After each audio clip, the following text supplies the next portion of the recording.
Lines of Jail Warden Office upgrade requirements.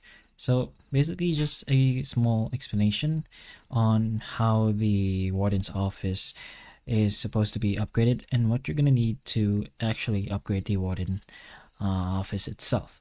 So if you go ahead to the upgrade section, you should be able to see the requirements down here.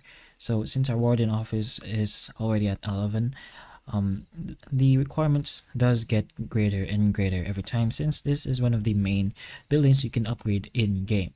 So let's say the first thing over here is to upgrade a certain building. If you want to know where that is, just go ahead and press on the go, and you're gonna have to level that building up to the specific level it's requested to go to. Let's say it requests to level that building to level 5.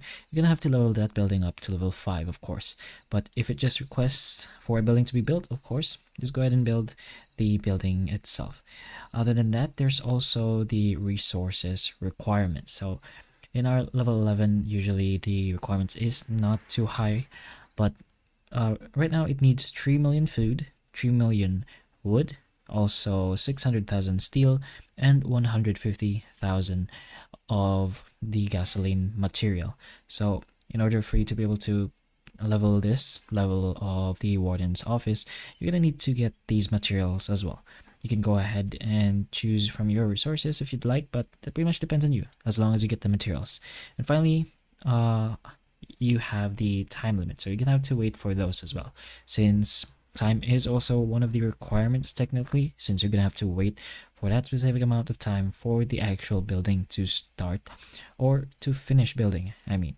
But once you have everything set, you have all the requirements needed, you have all the materials, you can just go ahead and press on upgrade. If you want to go ahead and do an instant upgrade, you can always choose the complete now, but that should cost you lots of gems as well.